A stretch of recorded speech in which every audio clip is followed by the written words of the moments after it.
তরিটা আমার টুকুর টুকুর করে ভালোই হাঁটছে জানেন। সারা বাড়ি এই টলমলো পায়ে হাঁটছে, আর ধুপ ধুপ করে পড়ে যাচ্ছে। এটা হচ্ছে রবিবারের ব্লগ, আর এডিট করে ওঠার সময় পাইনি, এতদিন বাদে পোস্ট করছি। মা মেয়েতে সকাল সকাল স্নান সেরে তবে কাজে হাত দিচ্ছি। আমার আজকে বিশেষ একটা কাজ নেই, মানে আমি একটু হালকাই রেখেছি।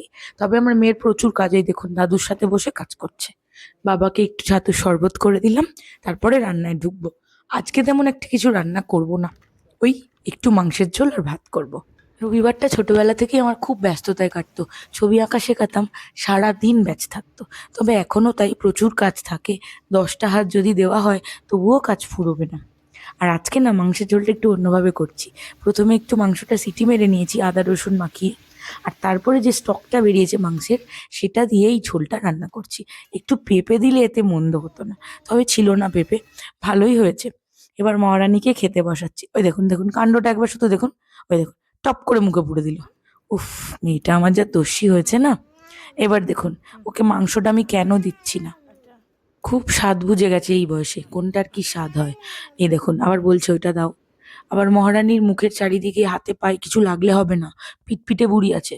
আবার এগুলো মুছে দিতে হবে এগুলো আমাকে। এই দস্যিটার খাওয়া দাওয়া হলো, তারপর বাবাকে খেতে দিয়েছি। কেমন হয়েছে জিজ্ঞেস করি। ভালোই হবে খেতে, বেশ জুত করে রান্না করেছি।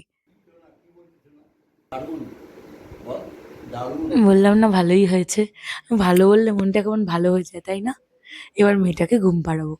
মেয়েটাকে অনেক কষ্টে ঘুম পাড়িয়েছি, তারপরে আমরা খেতে বসলাম। এটা সৌরভকে দিয়েছি শুধু মাংস আর ভাত।